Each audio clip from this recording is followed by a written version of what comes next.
if you were trying to drive anywhere in Zagreb Monday afternoon, you probably had a little bit of trouble. Over 250,000 people flooded the streets to welcome back the Croatian national football team after the World Cup finals. It's phenomena like these that we think demonstrate the power of sports to unite and define the community.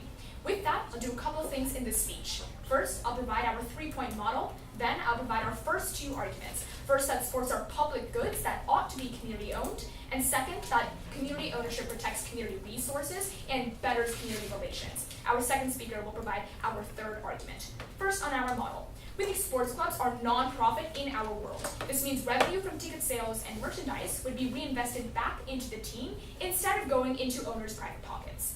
Secondly, residents of the city and in the surrounding area of a team's place of origin will be able to buy shares in the team's stock. We would also support a cap on shares to make sure that no one person or small group of people are able to have a disproportionate number of shares and disproportionate power. Our third point under this is that citizens who buy stock under our model would have voting rights over major long-term team decisions. This looks like moving locations, upgrading stadiums, ticket prices, and elections on new leadership.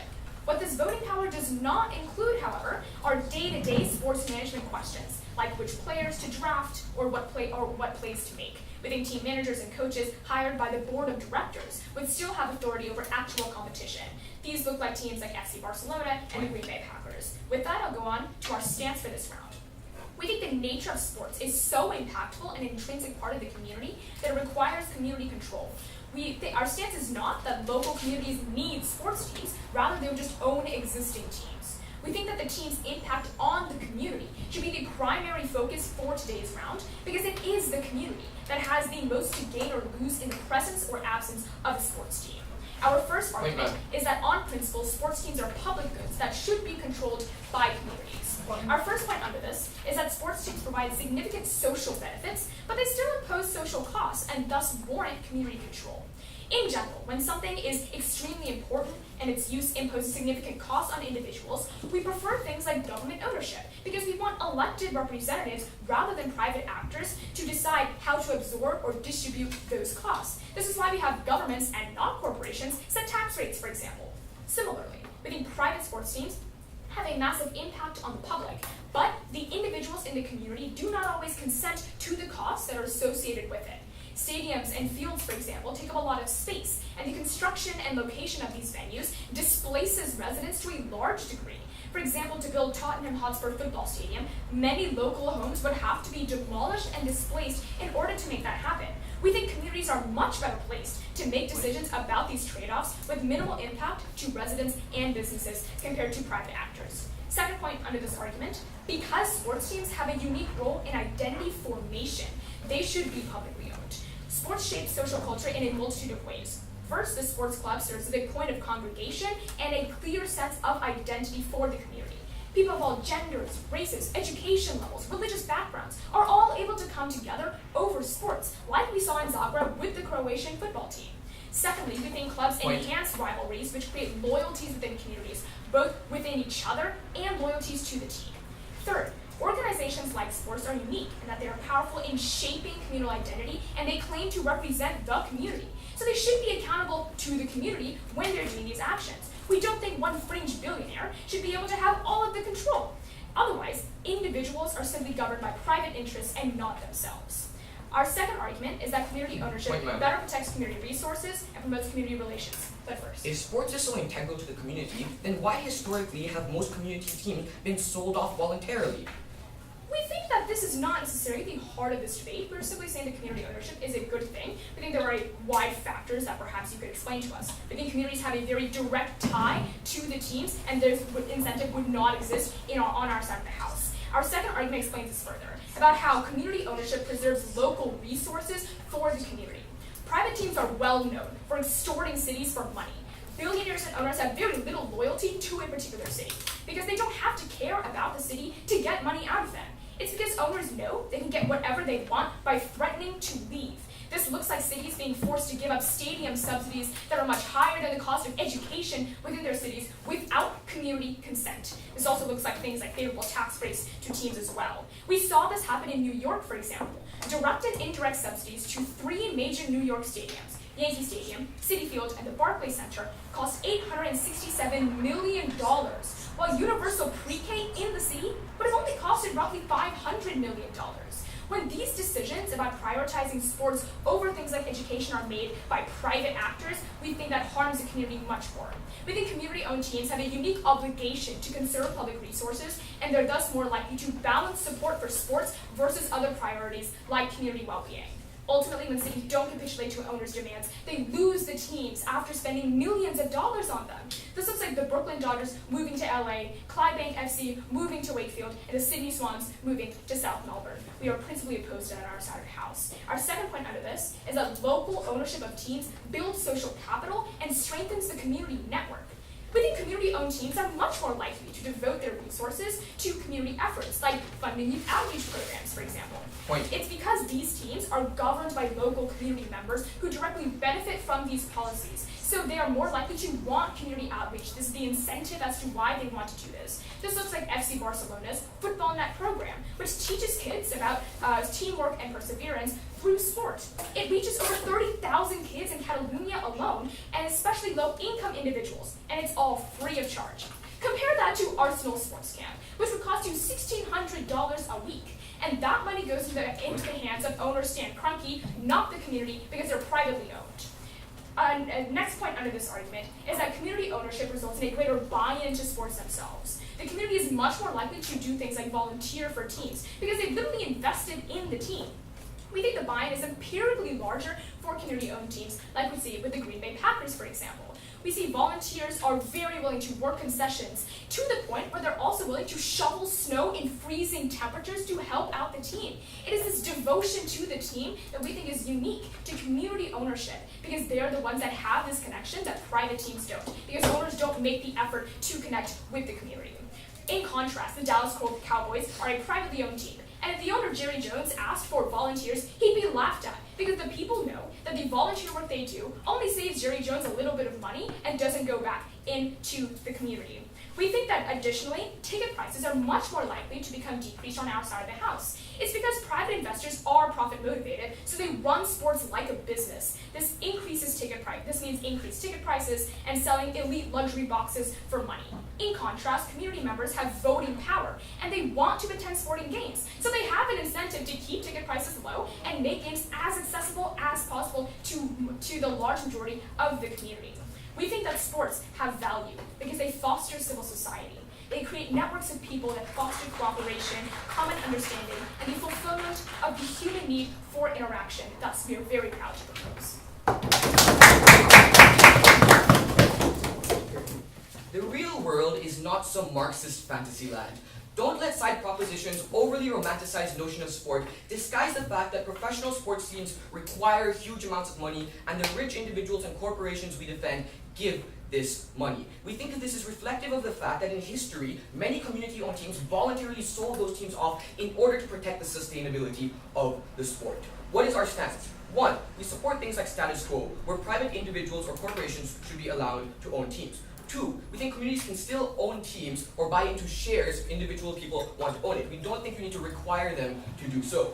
2 arguments at first speaker. 1, why our policy is necessary to even have a sizable sports industry, and 2, why corporations are more effective at keeping sports competitive. My second speaker will engage with the best case scenario side proposition, where even if they can prove these 2 things are available on their side, why they increase rampant inequality and worse competitiveness.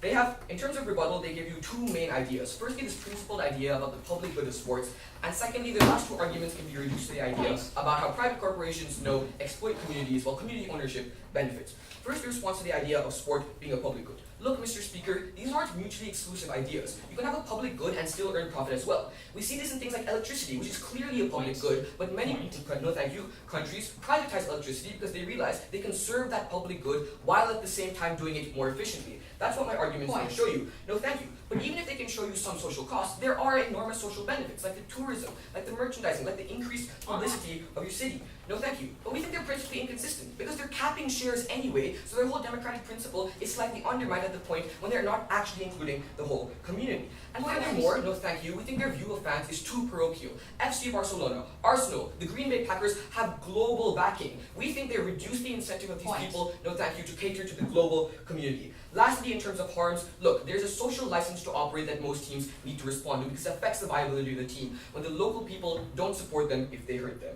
That's their entire principal case dealt with. The second and third arguments, no thank you, is about exploitation of communities and subsidies to sports. We think this is an example of arguing by example. They've shown you singular instances without showing why this is systemically true.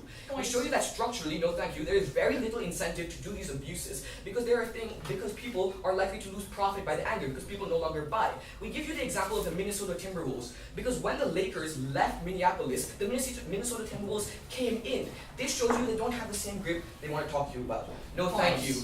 Their last argument was about social outreach. I will rebut this all throughout my case. It will be completely integrated. Moving on to my first argument about why this is necessary.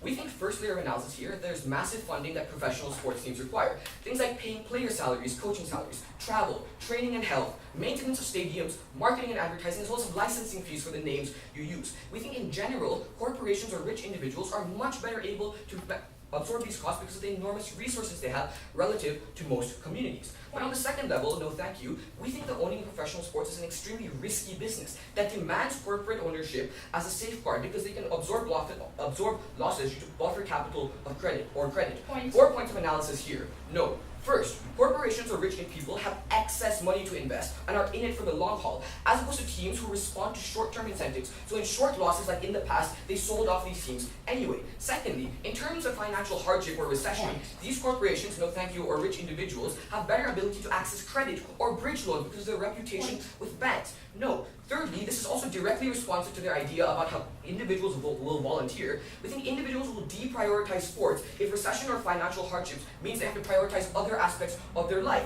and they will cut their losses. We have several examples. In 2016, in the English Premier League, 7 clubs ran a loss which was cross-subsidized by profits from other industries that their owners had. What is going to happen on their side? We don't think they can reasonably expect people to take money out of their pension funds, their health insurance costs, and other costs they have to fund sports teams. Or in basketball, in 2008, when the Detroit Pistons of the Cleveland Cavaliers reached the Eastern Conference Finals, even if those cities were hardest hit by recession, because on our side, corporate owners were able to funnel money to be off this. We think if they want to have a principle about the integrity of sport, no thank you, the sustainability of the sport is most important in this debate. We think these 3 layers already show why it's less sustainable, because the potential money is redirected to other things that people need to prioritize. This hurts the team, but also creates a vicious cycle of deprioritization, because at this point where the teams start performing worse, there is less incentive for these volunteers to buy into that team and buy into that identity. So if that's the thing they wanted to put out in terms of social outreach, that hurts them as well. On the comparative, corporations have safety nets or investors come to save the teams. That doesn't happen on their side. No thank you. Those 3 layers already show you why their side is not sustainable. But preemptively, we want to make a distinction between things like sponsors and owners, because we recognize that side proposition can claim things like sponsors as well. The first thing we say is that owners invest stimulus money in the team, whereas sponsors do not. This stimulus money is important in times where you need to do things like renovation or buying new players after your team has stagnated. Sponsors, on the other hand, don't do this. They already follow individual players who they think will bring brand value to their capital. But even if side proposition is able to prove, no thank you, that they do invest in teams, they only invest in the strongest teams, meaning that the most weak teams will be forced to disband. On our side, communities are still able to have ownership, but if they fail, they can be saved by private owners with the examples we gave you. No thank you. The last layer about how their side is prone to populist decision-making, irrational, unmeritocratic decision-making.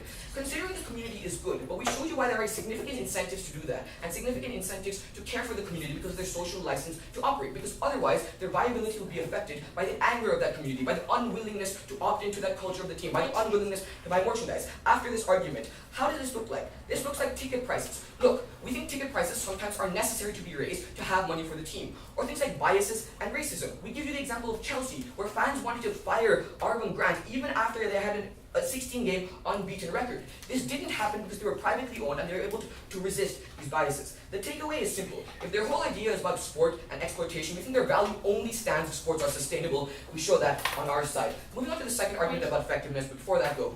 Are there any instances in which you would support community ownership of anything, and if so, what conditions? Look, we told you in our model, community people in the community can still own things. They can't point to single instances. It is their majority burden to prove that in the majority of instances when they're required, they're able to have a beneficial environment. The second argument about effectiveness. The first layer I want to talk about is talent attraction. Look, we're not saying that overnight the talent and competitiveness is going to fall. But we're going to say in the long run, younger players who have talent are not likely to pursue this sport to the highest levels. Why? Because in the propositions world, there's less people pursuing sports because the lower salary ranges no longer outweigh the opportunity cost. No, thank you. This looks like Barcelona, who has under 12 football teams, which they feed into their upper levels. People are no longer likely to make this trade-off because it takes away important things like education, where if they don't make the final team, that's a huge loss on their life. We think they fundamentally harm attraction. But secondly, in terms of scouting, and this directly responds to the idea about social outreach, because we think teams are likely to invest in social outreach, to try and scout for talent, to try and make people more interested in the sport, because that's how they earn money. Realize that scouting is very intense. There are lots of age levels and large scales, but there's no guarantee of success. Qatar spent 1 billion euros on scouting in Africa over 5 years, but they found no success, and then they completely shut down their scouting program.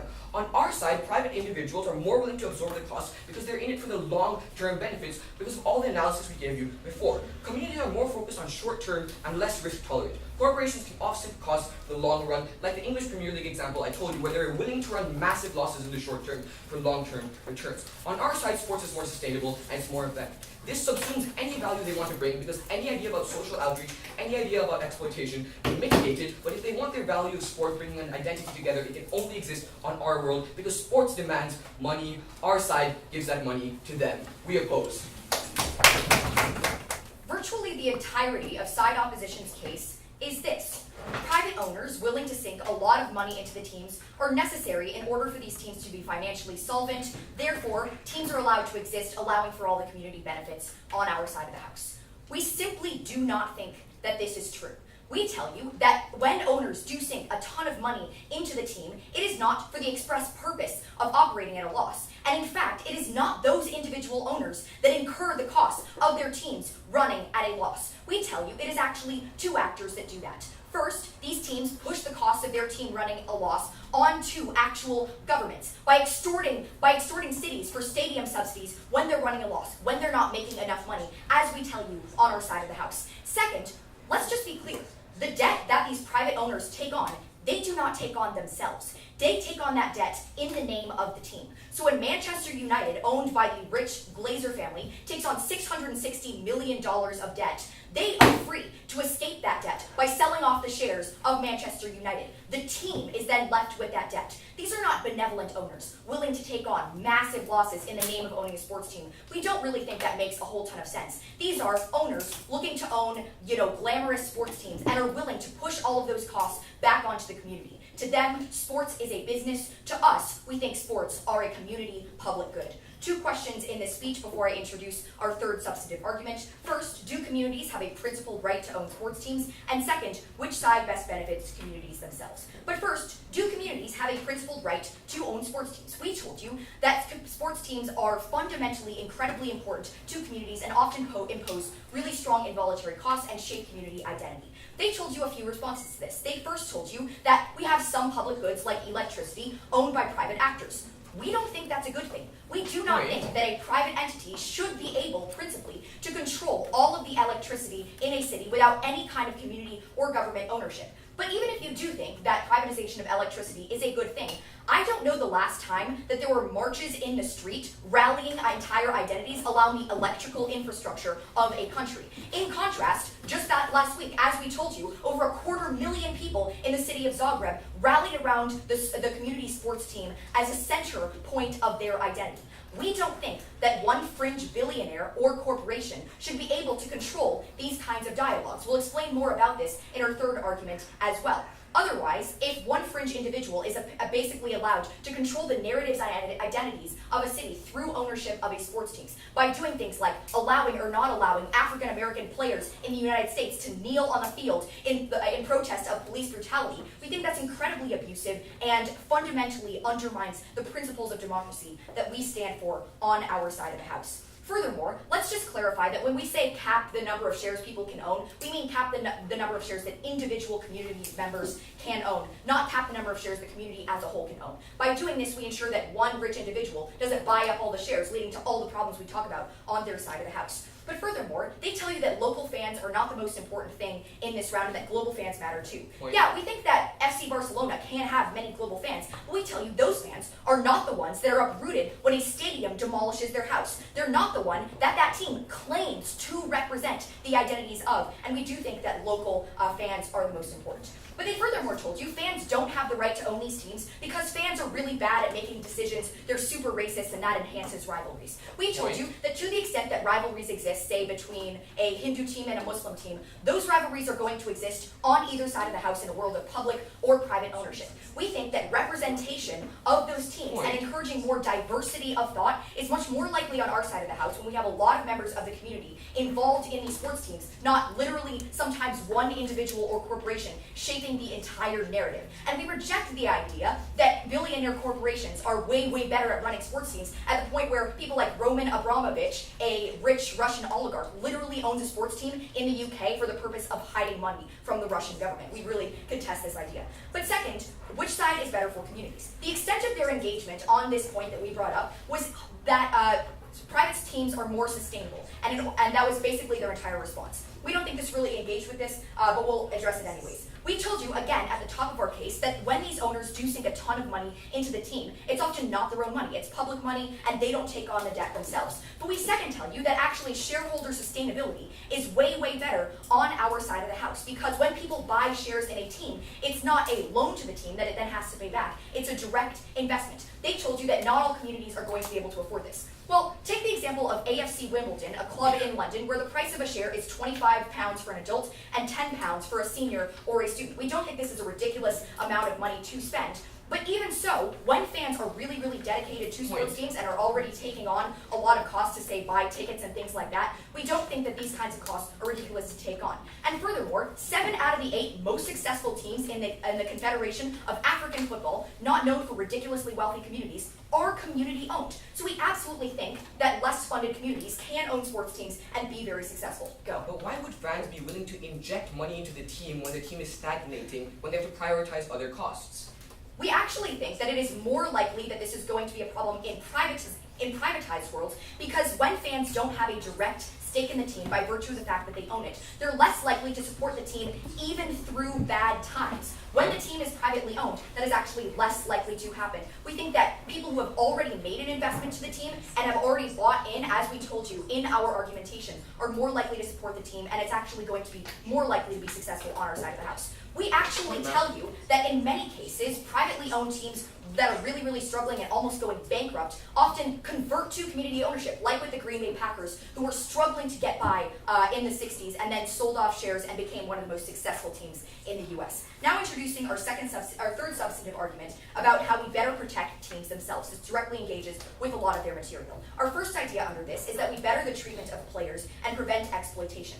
To individual and corporate owners, sports players are employees that are there to play the best they can and make them rich. But in contrast to communities, members support players as fans and are much more likely to be interested in their health, their well-being, and other things like that. The comparative is this. Overwhelmingly white owners of sports teams extorting athletes of color, putting them in really physically laborious situations and then casting them aside, versus community-owned teams that actually care about them and are much more likely to protect their own well-being. But furthermore, we think that owners are structurally unrepresentative of communities and teams at the point where it costs millions and millions of dollars to own a sports team. This looks like the 15 richest football owners in the UK, one being a woman. This looks like things like 32 all-white NFL owners telling African-American players, you can't kneel on the field in protest of police brutality or we're going to fine you. We think that's wrong. Our second idea under this is that community ownership ensures teams actually benefit from the financial resources they create. As per our model, community-owned teams are non-profit, meaning 100% of their profit goes back into the team. What does this mean? Both types of team can do things to increase revenue, things like selling tickets, selling merchandise, and getting sponsorship deals. The difference is that on-side opposition, when Arsenal has a sponsorship deal with Emirates, that just makes billionaire owner Stan Kroenke richer. He already has $8.3 billion. We don't think that he needs more. But when Real Madrid has a sponsorship deal with Adidas or Hugo Boss or Microsoft, all of that money goes back into the team, goes back into the community endeavors that they invest in. Even if teams are marginally richer on their side of the house, we think that that money actually goes back into the team on our side. We're very proud to propose. We think it's incredibly assumptive for Proposition to assume that poor teams will always be able to afford their sport teams just because they're core to their identity. When my first speaker already told you, once healthcare costs go up, once food goes up, sports is the first to go because I'd rather not have a team than not send my kids to school. Ultimately, we think even in their best case, right, and I'm going to engage that in my extension, where teams will always survive and will always be sustainable and that's being incredibly generous for them, it creates large amounts of inequality between teams and in the representation that is harmful. We think ultimately, right, sports needs lots of money and corporations have lots of money. They cannot offer that on their side. Before my extension, I have multiple points of response towards the previous speakers. Firstly, right, they tell you that owners will always be exploitative, and they give us a gross caricature of all owners, simply saying they don't care about their communities, they're awful people, and we shouldn't make them richer. We don't think it analyzed what are the incentives that come with profit, because we don't think profit is such a terrible incentive after all. We think they have to give structural reasons as to why owners will never care, owners are going to be disgusting, and owners will always be abusive. First, sub-level of rebuttal here then. They tell you with regard to community resources, right? We're going to uproot people from their homes, we're going to take people out of school, and we're going to make sure that as owners we can be incredibly abusive. Firstly, we think there's already incentive not to do that. Because the people from that community are always going to hate you because you take away things that are important to them, then you lose your fans. You lose important fan bases that will provide you ticket sales, that will watch your games. In these instances, we think there are already extreme disincentives for that to happen. But B, even in the worst case, we think there are abilities for communities to resist. We don't think owners own all the resources of that community. And in the instance, for example, when the Seattle Supersonics could not provide a team with a stadium that was necessary, the team left. They didn't force anyone to give them a stadium. No thank you. B, they tell you about community involvement. And because the community, they talk about things like ticket prices and the ability for people to exercise, the ability for people to have charities and things like that. Our first response there is, again, there's incentive to do that because you want a growing fan base. But B, even in the worst case, for example, that tickets do rise, I have two responses to that. Firstly, we don't think it's likely because you respond to supply and demand. If to the point that tickets are inaccessible, then you want to lower those prices because you want people to go to your stadium. But B, we think in the point that they do rise, we think that they do not calculate the cost of what a team may mean. So rising ticket prices might mean we have to pay for more player equipment. Rising ticket prices might mean we have to pay for our players' salaries. And if their goal is to be competitive as well, that cannot happen if we have a clouded view as to what that means. But last response under this, they tell you they will have more diversity, ignoring our response. We think on either side, right? We can have racism, we can have discrimination, and that is regrettable. But what are the best disincentives to counter this? Communities can still be racist. We think a team like Chelsea, which hated a lot of their African American players and wanted Sam, their Israeli manager, even if he did well, because he was Israeli. But the sole disincentive on our side is capitalism and the ability for you to profit because these players might be skilled, even if you might not be biased against them, because you want to earn money. Chelsea kept their manager. Chelsea kept a lot of their African American players. Second response then on the sustainability of teams. First is on the model. Because if they tell you they can still have money, my question is how? If this is a non-profit, what's the incentive to invest? Are people literally just going to give right out of their pockets with no return on that investment? That's confusing for them. We don't think that's likely to happen because people will always care more about the other needs they have. It is best for a community to offset those costs to a rich billionaire or a rich conglomerate of companies. No thank you. But B, they tell you the money is always going to go back into the team. Firstly, we think with the amount of money we have, there's still incentive for money to go back on the team. Why? Because if you want the team to be successful, you don't keep all of that in your pocket. You want better players. You want better facilities, better medical equipment, better coaches, better stadiums. Because the amount for that profit to increase gets greater the more you put back into that team. Ultimately, we think with the amount of money and resources we have is far more better. No thank you. I want to move on to my extension. Why even if they're always going to have sustainable teams, we don't think it is beneficial. Why? I want to examine their best case and show you why it leads to high levels of inequality and little competitiveness. We think that, as my first speaker discussed, there are many costs that members of communities must consider: healthcare, food, transportation, education. We posit that communities have different levels of capacity to account for this. Richer communities will always have the ability, for example, to afford both these essentials and non-essentials like sport. But for poorer communities, when those costs rise, it is incredibly difficult for you to give up sending your kids to school for your team to exist. We think that this creates a disparity in funding between teams dependent on their circumstance. Why is this harmful? In two ways. We think funding is important for the ability for teams to gather talent and competitiveness. The two ways are here. Firstly, with regard to trading and attracting players, with regard to the incentives people have to join a team and the talent they can bring. We think the ability for you to pay higher salaries, larger contracts, means that you always have more tools and capital available to incentivize strong players. We think that is often why in community-owned leagues, for example, Real Madrid and FC Barcelona can afford the Messis and Ronaldos of the world while other teams cannot. We think in the process of negotiation with these players, richer communities will always have the upper hand because they have more leverage. But B, when finding talent through means like scouting that my partner expounded upon, in comparison, right?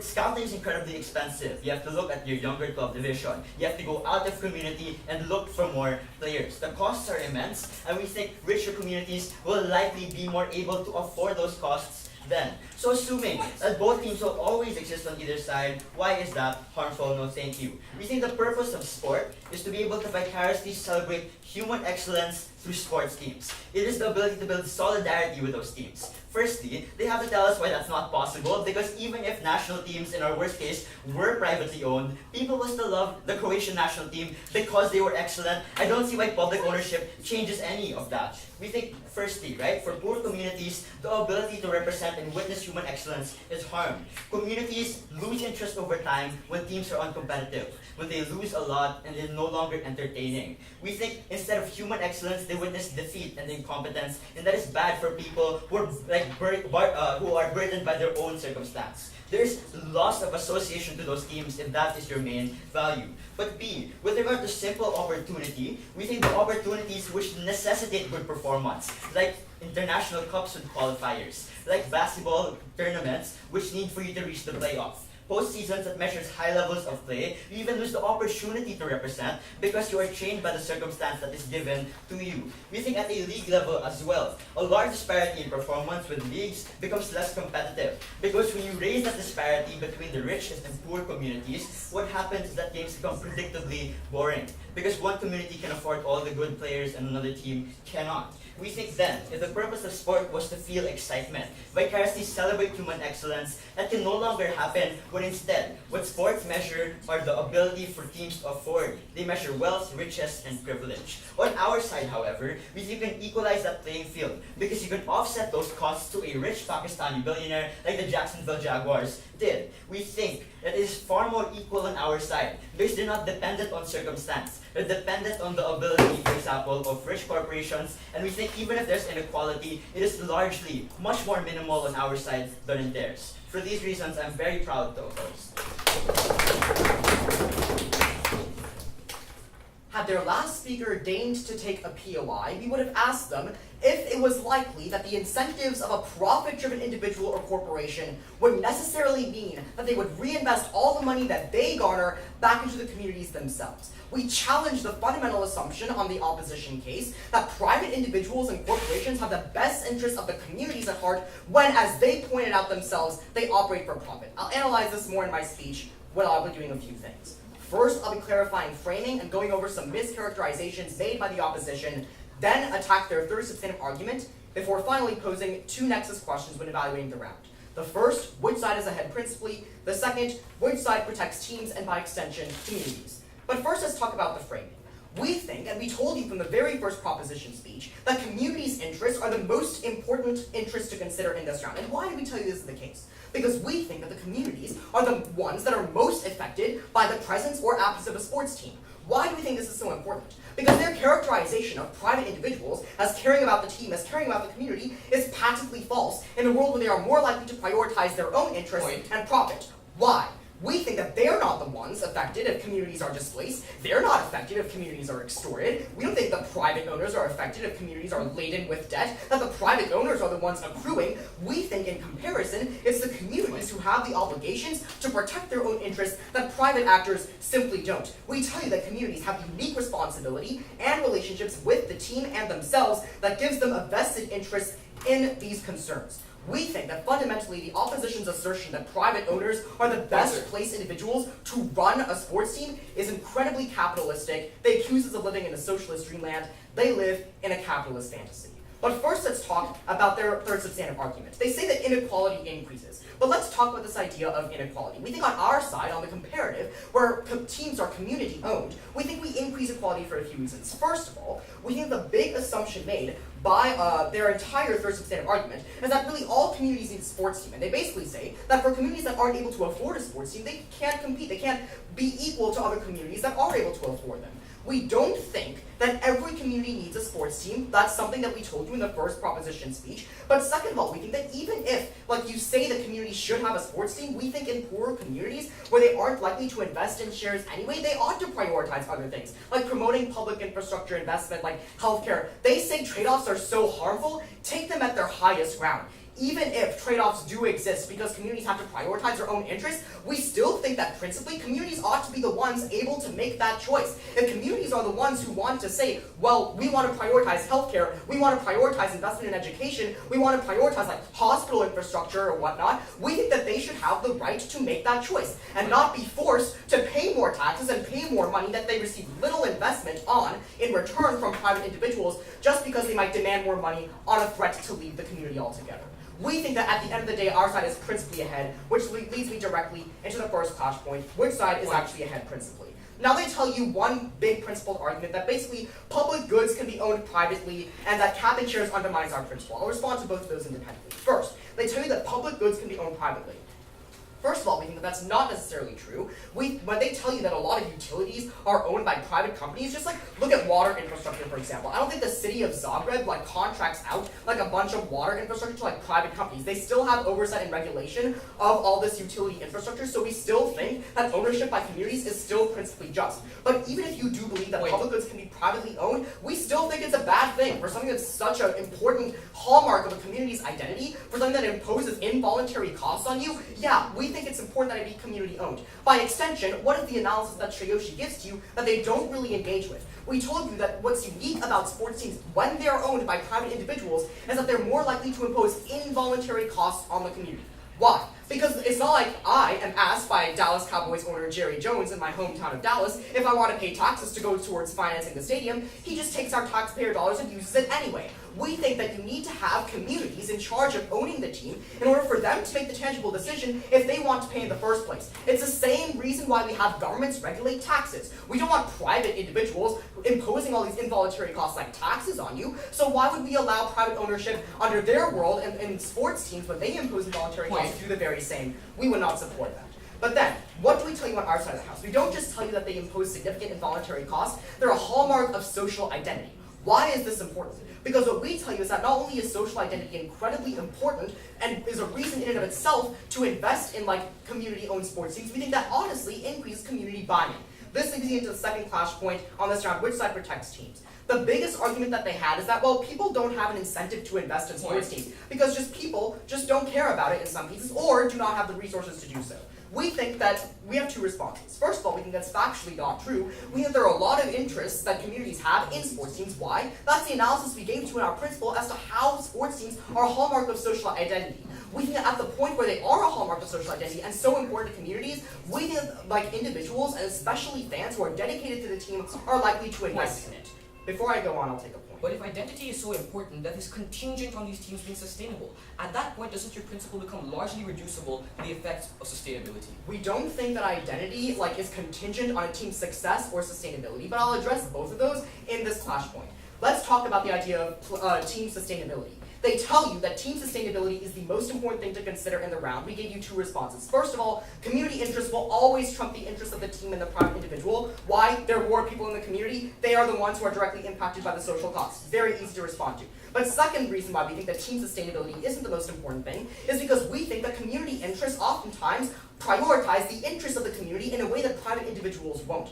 We think that individuals don't think that the end-all be-all of living in a community is having a sports team to rally around. Yeah, it might be a good thing, but other more basic necessities that communities ought to control and have the decision to trade off with should trump those concerns. But then let's talk about what we tell you on our side of the house. We tell you we increase player diversity and treatment and increase resources to teams. And this is where we want to touch on their idea of teams not being able to finance themselves on our side of the house. We tell you that uniquely on our side of the house, we have the ability to equity finance. And what does that mean? Communities are able to sell shares of stock in order to draw necessary capital in order to reinvest in the team. That's the comparative that we drew with their side where they talk about private individuals and corporations. They tell you that while all these similar financing mechanisms can still exist with sponsorship deals, but the distinction is all the profit that they gain on their side of the house goes to the owner. The only response is, well, the owner can still try and invest in the team, but what incentive do they have to do that? Their interest, as we pointed out, is to invest in themselves and create a bigger profit. But we don't think that they have an incentive to necessarily invest in the team so much as the investors who are already buying shares in their company stock.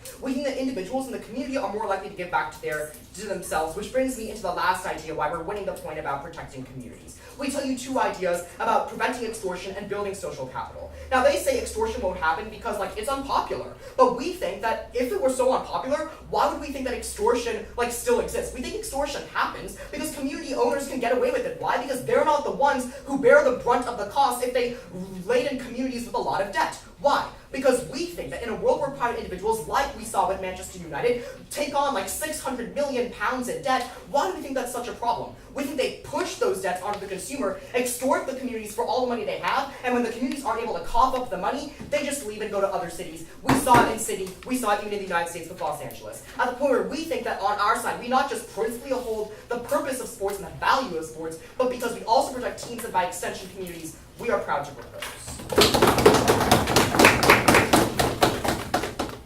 You know what? I'm quite confused. Because if you listen to the case of proposition, on one hand they say sports is so important to your identity as a community, which is why you need to be able to own it. But on the other hand, they are saying that it's okay if you as a community don't own a sporting team, if you want to prioritize something else.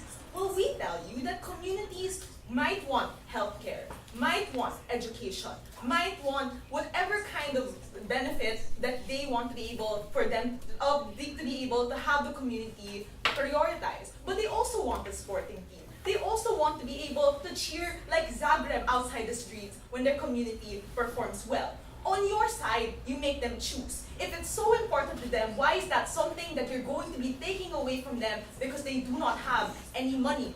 We think you harm communities. We think you take away of many other communities' ability to form an identity around sports. We think we're better off coming from our side of the house. We think, no thank you, that their side of the house is still largely unresponsive to the massive cost of sports. We think that because of that, this is something that already causes them to lose. 2 questions I want to answer in today's speech. Firstly, where are we more likely to have a sustainable league? No, thank you. But secondly, where are we more effective in improving things like competitiveness and representation within sports? On to the first question. We have to be very clear. Coming from them, what they say is that there are cases wherein there's extortion, where there is debt, no thank you, where communities have to absorb certain costs. When they didn't respond to any of the responses, no thank you, coming from first and second opposition, where we told you that there is no incentive to be able to do this. Because let's be realistic, right? No thank you. If your fans are so angry, if your fans are outraged that there are unnecessary costs and extortion occurring, then they will not watch your games, they will not buy the jerseys of your players, you will not be able to get TV deals that have people streaming your games all across the community because people are outraged. That's why, no thank you, there is a natural incentive for them to be able to resist these kinds of things. But moreover, we tell you that there are regulations that are in place, right? Leagues, for example, check and balance extortion. Leagues, for example, make sure that that these owners are not exploitative. We think that that in many cases, leagues like the NFL, the NBA are able, to be able to regulate it. But moreover, if they tell us that these are costs that somehow is offset to the government and to the team in certain circumstances when owners are inherently exploitative, we tell you that given that sports, no thank you, is something that is very expensive, those are costs that you will always have on your side, even if, no thank you, your community is benevolent, even if your community cares about your team. We tell you that it is unlikely that private owners will do this, but even if they do, these are a minute set of cases, but on your side, because it's very difficult to operate a sporting team, you will always, no thank you, have to incur these kinds of costs. But moreover, if you listen to their analysis, they said this, right? People will give in because they want to be able to keep the team within their community.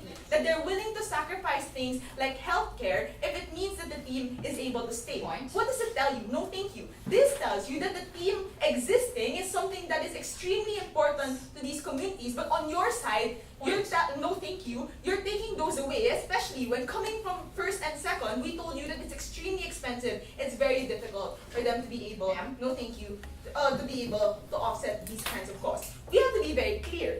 When you talk about private owners, when you talk about corporations, you're talking about excess money because they have so much money already that they're willing to funnel into these sports. On your side of the house, no thank you, you're making individuals choose. Which one do we prefer? To have a sport team or to make the kinds of prioritizations you want them to be able to have?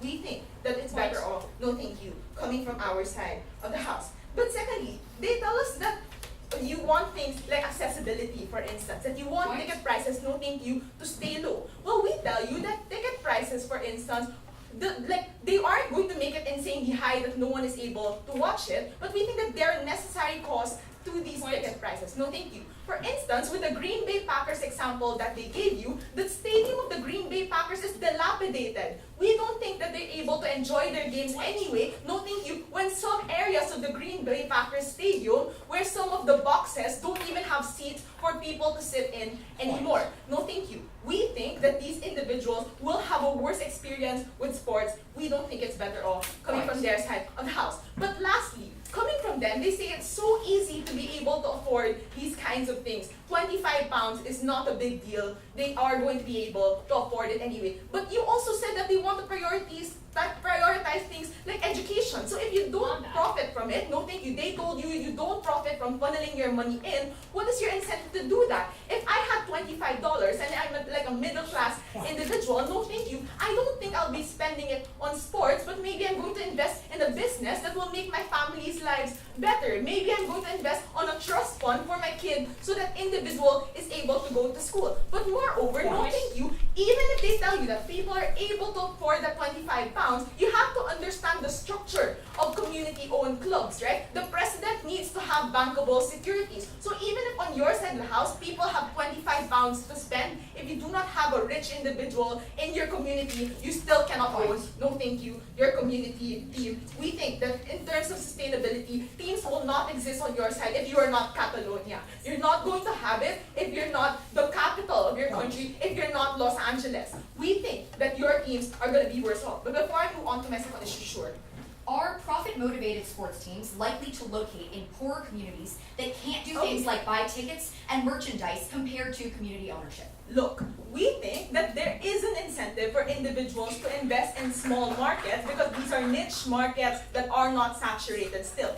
Coming from second speaker, we already gave you the example of the Jacksonville Jaguars, where they are a very small community, but the Pakistani billionaire did invest in it and did bring the team, make the team perform well, that they were one game away from the Super Bowl. What did this mean? It means that even if your community are poor, people around the world care about watching you. People around the world will buy the jerseys of your community. And that's how money goes back to the community, that they're going to be able to watch these games and whatever kind of benefit they have coming from our side of the house. Let's move on to the second issue. Where are we better off in preserving competitiveness and sports as a whole?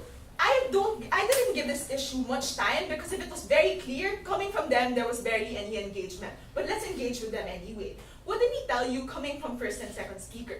We told you that rich communities are the communities that will be able to afford your LeBron James, your Leo Messi, and whatnot. But if you are poor, you do not have that because already you're dependent on the kind of the amount of shares that you're going to be able to sell, or the price that you're going to be able to sell those kinds of shares. What did they tell you? Simply, they ignored this kind of problem and told you that if you cannot afford it, then you do not have, you no longer want to have these teams exist anyway. Well, we tell you that it harms competitiveness if within the league, the only thing you have are good teams and rich teams when other communities will not be represented. For all these reasons, because we think that everyone deserves a chance to a sporting team, we're very happy to oppose. Thank you.